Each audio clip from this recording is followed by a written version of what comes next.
Sir, SNDPയും NSSും, അതായത് വെള്ളാപ്പള്ളി നടേശനും സുകുമാരൻ നായരും, ഇവർക്ക് ഏതെങ്കിലും രീതിയിൽ ഈ തെരഞ്ഞെടുപ്പിൽ ഒരു വോട്ട് സ്വാധീനമുണ്ടാക്കാൻ സാധിച്ചിട്ടുണ്ടോ? ഇവർ പറഞ്ഞത് കേട്ട് ആരെങ്കിലും വോട്ട് ചെയ്തിട്ടുണ്ടാകാനുള്ള ഒരു സാധ്യതയുമുണ്ടോ? എങ്ങനെ വിലയിരുത്താം? മുഖ്യമന്ത്രിയായി VD സതീശനോ രമേശ് ചെന്നിത്തലയോ KC വേണുഗോപാലോ ആര് വന്നു കഴിഞ്ഞാലും UDFന്റെ ഇവരുടെ നേതാക്കന്മാരുടെ ഔദ്യോഗിക വസതിക്ക് മുന്നിൽ ഈ വീടിന്റെ ഐശ്വര്യം വെള്ളാപ്പള്ളി എന്ന ബോർഡ് വെക്കേണ്ടതാണ്. കാര്യം ഈ വൻ വിജയത്തിന് 102 സീറ്റ് നേടി UDF നേടിയ വൻ വിജയത്തിന് ഒരു കൈ സംഭാവന ചെയ്തിട്ടുള്ളത് SNDP യോഗം ജനറൽ സെക്രട്ടറിയായ വെള്ളാപ്പള്ളി നടേശനല്ലാതെ മറ്റാരുമല്ല. അദ്ദേഹത്തെ തോളിലിരുത്തിയാണ് പിണറായി വിജയൻ മുസ്ലിം ജനസമൂഹത്തിനെതിരായ വലിയ വിമർശനം അഴിച്ചുവിട്ടത്. ഒപ്പം MV Govindan party secretary, AK ബാലൻ സംസ്ഥാന നേതാവൊക്കെ ഇദ്ദേഹത്തിന്റെ വായ്ത്താരികൾക്ക് എരിവ് പകർന്ന ആൾക്കാരാണ്. കേരളത്തിൽ UDF വന്നു കഴിഞ്ഞാൽ ആഭ്യന്തര വകുപ്പ് ജമായത്തെ ഇസ്ലാമി ഭരിക്കുമെന്ന് പറഞ്ഞത് ബാലനാണ്. മുസ്ലിങ്ങൾക്ക് വാരിക്കോരി കൊടുക്കും എന്ന് പറഞ്ഞ് വലിയ വർഗീയ വിദ്വേഷമുണ്ടാക്കുന്ന പ്രസ്താവനകൾ നിരന്തരം നടത്തിയ ആളാണ് വെള്ളാപ്പള്ളി നടേശൻ. 2024 ലോക്സഭാ തിരഞ്ഞെടുപ്പിന് മുമ്പ് മുസ്ലിം സമുദായത്തെ പ്രീണിപ്പിക്കാനായി CPMും LDFും ശ്രമിച്ചു, പരാജയപ്പെട്ടു. 18 സീറ്റിലും അവർ വൻതോതിൽ തോറ്റു. അതിന് ശേഷമാണ് ഈ ഒരു ഭൂതോദയമുണ്ടായത്, U-ടേൺ ഉണ്ടായത്. അതിന് CPM ഉപയോഗിച്ചത് അന്ന് നവോത്ഥാന വേദി എന്ന ഒരു സംഘടന ഉണ്ടാക്കി, ഒരു ഔദ്യോഗിക സംഘടന ഉണ്ടാക്കി. അതിന്റെ അധ്യക്ഷനായി അവരോധിച്ച വെള്ളാപ്പള്ളി നടേശനെയാണ്. അതിനുശേഷം എന്ത് സംഭവിച്ചു എന്ന് നമുക്കറിയാം. അദ്ദേഹത്തിന്റെ പണ്ടും അദ്ദേഹത്തിന്റെ സംസാരത്തിന് ബെല്ലും ബ്രേക്കുമില്ല. കിട്ടിയ അവസരങ്ങളിലൊക്കെ ആദ്യകാലങ്ങളിൽ രണ്ട് സമുദായങ്ങളെയും, ക്രിസ്ത്യൻ സമുദായത്തെയും മുസ്ലിം സമുദായത്തെയും ഒക്കെ ആക്ഷേപിക്കുന്നത് അദ്ദേഹത്തിന്റെ സ്വഭാവമായിരുന്നു. PDJSന്റെ രൂപവൽക്കരണത്തിന് മുന്നോടിയായി നടത്തിയ ജാഥകളിലൊക്കെ രണ്ട് ന്യൂനപക്ഷ സമുദായങ്ങൾക്കും രണ്ട് മുന്നണികളും വാരിക്കോരി കൊടുത്തു എന്നായിരുന്നു അദ്ദേഹത്തിന്റെ ആക്ഷേപം.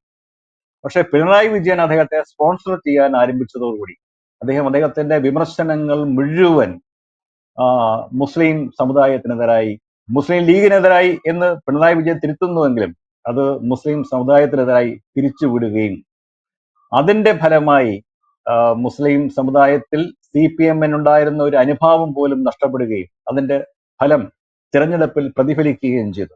മുസ്ലിം കമ്മ്യൂണിറ്റി ഏതാണ്ട് ഒന്നടങ്കം തന്നെ അതല്ല തെരഞ്ഞെടുപ്പ് വിജയത്തിനാണ് UDFന്റെ തെരഞ്ഞെടുപ്പ് വിജയത്തിന്റെ പ്രധാനപ്പെട്ട കാരണം സാമുദായികമായി ലഭിച്ച വോട്ടുകളൊന്നുമല്ല. കാര്യം മതജാതി വിഭജനങ്ങൾക്കെതിരായി എല്ലാ വിഭാഗം ആൾക്കാരും സർക്കാരിന്റെ നയങ്ങൾക്കെതിരായി വോട്ട് ചെയ്തു. അത് വേറൊരു പ്രശ്നം.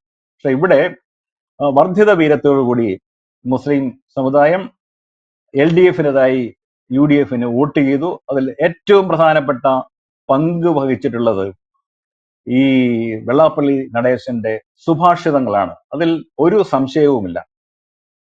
അദ്ദേഹത്തിന് ആഗ്രഹം പിണറായി വിജയൻ വീണ്ടും വരണം എന്നുള്ളതായിരുന്നു. അദ്ദേഹം VD സതീശനെ നിരന്തരമായി ചീത്ത പറയുന്ന ആളായിരുന്നു.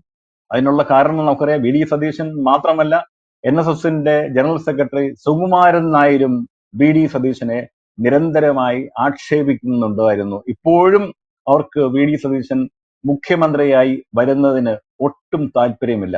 കാരണം നമ്മുടെ UDFന്റെ മുൻകാല നേതാക്കന്മാരൊക്കെ, കോൺഗ്രസിന്റെ നേതാക്കന്മാരൊക്കെ രണ്ട് സമുദായ സംഘടനകളുടെയും ക്രിസ്ത്യൻ സംഘടനകളുടെയും ഒക്കെ തിണ്ണം നിരങ്ങുന്ന സ്വഭാവക്കാരാണ്. സതീശൻ അത് തന്റെ രാഷ്ട്രീയ ദൗത്യത്തിൽ നിന്ന് ഒഴിവാക്കിയിരുന്നു, മത നേതാക്കന്മാരെ പീഡിപ്പിക്കുക എന്നുള്ളത്. അത് വളരെ വ്യക്തമായി അക്കാര്യം സ്ഥാനാർത്ഥി നിർണയത്തിലും ബാക്കി പല നയപരിപാടികളുടെ പ്രഖ്യാപനത്തിലും അദ്ദേഹം സുധീരം ആ നിലപാടുകളിൽ ഉറച്ചു നിന്നു. PT തോമസിന്റെ ഒരു പാതയാണ് അദ്ദേഹം സത്യം പറഞ്ഞാൽ പിന്തുടർന്നത് തിരിച്ചു. അതുകൊണ്ട് സുകുമാരൻ നായർക്കും വെള്ളാപ്പള്ളിക്കും ചില ക്രിസ്ത്യൻ മതവിഭാഗങ്ങൾക്കും VD സതീശനെ തീരെ ഇഷ്ടമല്ല. അവിടെയൊക്കെ മുന്നിൽ വന്ന് ഓച്ഛാനിച്ച് നിന്ന് സ്ഥാനാർത്ഥി പട്ടികയ്ക്കും മന്ത്രി പട്ടികയ്ക്കും മന്ത്രിസഭ രൂപീകരിച്ചു കഴിഞ്ഞാൽ വകുപ്പ് വിഭജനത്തിനുമൊക്കെ അംഗീകാരം വാങ്ങുന്ന വിനീത വിധേയരായിരിക്കണം കോൺഗ്രസിന്റെ നേതാക്കന്മാരും മുഖ്യമന്ത്രിയും എന്നുള്ളതാണ് ഈ രണ്ട് ജാതി ഗോത്രത്തലവന്മാർ എന്ന് സ്വന്തമായി അവകാശപ്പെടുന്ന ഇവരുടെയൊക്കെ ആഗ്രഹം. പക്ഷെ ഇവരെല്ലാം ബിഗ് സീറോകളാണ് തങ്ങളുടെ മണ്ഡലത്തിൽ എന്ന് നേരത്തെ നമ്മൾ ഈ പരിപാടിയിൽ പറഞ്ഞിട്ടുണ്ട്. അങ്ങനെ അല്ലായിരുന്നുവെങ്കിൽ ജാതി മത വിഭാഗങ്ങൾക്ക് തെരഞ്ഞെടുപ്പിനെ സ്വാധീനിക്കാൻ കഴിയുമായിരുന്നെങ്കിൽ എത്രയോ വർഷം മുമ്പ് ഈ രണ്ട് ജാതി മത വിഭാഗങ്ങളും രൂപവൽക്കരിച്ച രാഷ്ട്രീയ പാർട്ടികൾ കേരളത്തിന്റെ രാഷ്ട്രീയ രംഗത്ത് ഇപ്പോഴും സജീവമായി നിലനിൽക്കുമായിരുന്നു. NSSന്റെ NDPയും SNDPയുടെ SRPയും ചരിത്രത്തിന്റെ ഭാഗമായി അവർ തന്നെ കുഴിച്ചു മൂടിയ രാഷ്ട്രീയ പ്രസ്ഥാനങ്ങളാണ്. ആ പ്രസ്ഥാനങ്ങൾ ഉണ്ടായിരുന്നുവെങ്കിൽ ഈ ജാതി പാർട്ടികളുടെ ഒരു പൂച്ച് ജനങ്ങൾ പൊള്ളത്തരം ജനങ്ങൾ എന്നേ മനസ്സിലാക്കുമായിരുന്നു. ഇവർ മത്സരിച്ച സ്ഥലങ്ങളിൽ ഇവർ എതിർത്ത ഇവരുടെ സ്ഥലങ്ങളിൽ തന്നെ ഒരുപക്ഷെ ആലപ്പുഴ ജില്ലയിലെ ആലപ്പുഴയിൽ ആര് ജയിച്ചു? വെള്ളാപ്പള്ളി നടേശൻ LDF വിജയിക്കണമെന്ന് ആഗ്രഹിച്ചു. ആലപ്പുഴ നിയോജക മണ്ഡലം ഉൾപ്പെടെയുള്ള സ്ഥലങ്ങളിൽ UDF ജയിച്ചു. തമാശയായിട്ടല്ല, വളരെ കാര്യമായി തന്നെ പറയാറുണ്ട്. വെള്ളാപ്പള്ളി ആരെ പിന്തുണയ്ക്കുന്നോ അവർ തോറ്റിരിക്കും. BM സുധീരനെതിരായി പടവാൾ ആയി ഇറങ്ങിയ ആളായിരുന്നു വെള്ളാപ്പള്ളി നടേശൻ. അന്നൊക്കെ എത്ര ശക്തമായി BM സുധീരനെ വിമർശിക്കുന്നു ആ തെരഞ്ഞെടുപ്പുകളിലൊക്കെ BM സുധീരൻ ജയിച്ച ചരിത്രമുണ്ട്. UDF തോക്കണം എന്ന് ഇദ്ദേഹം ആഗ്രഹിച്ചു, LDF വിജയിക്കണമെന്ന് ആഗ്രഹിച്ചു. നേരെ മറിച്ചാണ് സംഭവിച്ചത്. അത് നേരത്തെ നമുക്കറിയാം. സുകുമാരൻ നായരുടെ കാര്യം. സുകുമാരൻ നായർ ഇതേപോലെ തനിക്ക് വലിയ അധികാരങ്ങളുണ്ട്, താൻ പറഞ്ഞാൽ നായർ സമുദായം മുഴുവനും തന്റെ ചൊൽപ്പടയിൽ നിൽക്കും, താൻ പറയുന്നവർക്ക് വോട്ട് ചെയ്യും എന്നൊക്കെയായിരുന്നു അദ്ദേഹത്തിന്റെ ഒരു അന്ധവിശ്വാസം. അത് ശശി തരൂരിനെ പോലും അദ്ദേഹം നായരായി അംഗീകരിച്ചില്ല. പണ്ടൊരു വിവാദം വന്നപ്പോൾ അദ്ദേഹം പറഞ്ഞത്, അതായത് ശശി തരൂർ അവിടെ പോയി ഈ സുകുമാരൻ നായരെ തൊഴുന്ന ഒരു സ്വഭാവം അദ്ദേഹത്തിന് ഉണ്ടായിരുന്നില്ല. ആ കാലത്താണ് അദ്ദേഹം പറഞ്ഞത് അദ്ദേഹം നായരാണെങ്കിലും അദ്ദേഹം ഡൽഹി നായരാണ് അത്ര. അപ്പൊ നായന്മാർ പലവിധം തന്നെ തൊഴുന്നവരാണ് യഥാർത്ഥ നായന്മാർ എന്നായിരുന്നു അദ്ദേഹത്തിന്റെ നിലപാട്. പക്ഷെ സതീശനെതിരായ അദ്ദേഹത്തിന്റെ പ്രസ്താവനകൾ ഒരു ഘട്ടത്തിൽ അദ്ദേഹം പിന്നെ നിശബ്ദനായി. അതിന് കാരണം എല്ലാവർക്കും അറിയാം. NSSന്റെ കരയോഗങ്ങളിൽ നിന്ന് വന്ന റിപ്പോർട്ടുകൾ അനുസരിച്ച് UDF വിജയിക്കും, അടുത്ത ഭരണാധികാരികൾ അവരാകും എന്ന് അദ്ദേഹത്തിന്റെ ശിങ്കിടികൾ ചെവിയിൽ ഉപദേശിച്ചിട്ടുണ്ടാകും. അതിനുശേഷം ആണ് അദ്ദേഹം പിന്നെ സമദൂരം ശരിദൂരം എന്നൊക്കെ പറയുന്ന ആ നയത്തിലേക്ക് തിരിച്ചു പോയത്. പക്ഷെ ഇപ്പോഴും അദ്ദേഹത്തിന് VD സതീശൻ മുഖ്യമന്ത്രിയായി വരുന്നതിന് എതിരാണ്. കാര്യം തന്നെ തൊഴാൻ വരുന്ന വിനീത വിധേയനല്ല എന്നതാണ് അതിൻ്റെ കാര്യം. ഈ രണ്ട് സാമുദായിക നേതാക്കന്മാരും അത് മുൻകാലങ്ങളിലെ UDF വിജയിച്ച സമയങ്ങളിലൊക്കെ UDFന്റെ നയരൂപീകരണത്തിലും ഒക്കെ വലിയ സ്വാധീനം ചെലുത്തിയ ആൾക്കാരാണ്, സംഘടനകളാണ് ഇവരൊക്കെ.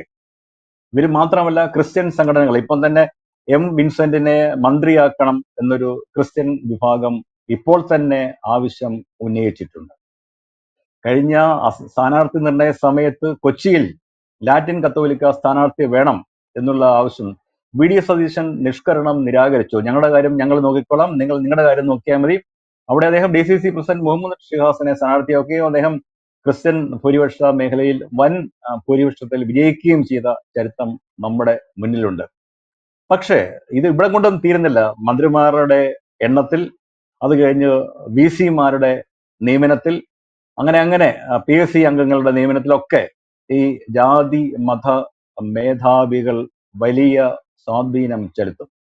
അപ്പോൾ സുകുമാരൻ നായരും വെള്ളാപ്പള്ളി നടേശനും ക്രിസ്ത്യൻ ബിഷപ്പുമാരും ഉൾപ്പെടെയുള്ള ജാതി മത മേധാവികളുടെ കൽപ്പനകളെ, ഉത്തരവുകളെ ഒക്കെ അതിജീവിച്ചുകൊണ്ട് രാഷ്ട്രീയ സത്യസന്ധത പുലർത്തി ധീരമായി മുന്നോട്ട് പോകുവാനാണ് UDFന്റെ പുതിയ മുഖ്യമന്ത്രി ശ്രമിക്കേണ്ടത്.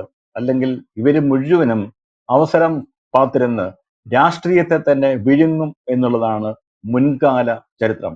അങ്ങനെ സംഭവിക്കാതിരിക്കട്ടെ. ഇവര് മുഴുവനും കുഴിയാനകളാണ്. യാഥാർത്ഥ്യം അതാണ്. ഇവർക്ക് ഒരു തെരഞ്ഞെടുപ്പിലും ഒരു മണ്ഡലത്തിലും ഇവരുടെ കേന്ദ്രങ്ങളിൽ പോലും ഒരുവിധ സ്വാധീനവും ചെലുത്താൻ കഴിയില്ലെന്ന് 2026 തെരഞ്ഞെടുപ്പും അസന്നിഗ്ധമായി തെളിയിച്ചിട്ടുണ്ട്. പിന്നെ എന്തിനു ഭയക്കണം ഇവരെയൊക്കെ? യെസ്, എന്തായാലും SNDPയും NSSും ചേർന്ന് ജനങ്ങൾക്കിടയിൽ ഒരു സ്വാധീനം ഉണ്ടാക്കിയിട്ടുണ്ടോ എന്നത് ചർച്ച ചെയ്യപ്പെടേണ്ട ഒരു വിഷയം തന്നെയാണ്. ഇത്തരത്തിൽ മതസാമുദായിക വോട്ടുകൾ ഏതെങ്കിലും രാഷ്ട്രീയ പാർട്ടികളിലേക്ക് ചോർന്നു പോയിട്ടുണ്ടോ എന്നതും ചർച്ച ചെയ്യപ്പെടേണ്ടതുണ്ട്. വ്യക്തമാണ്. Thank you sir.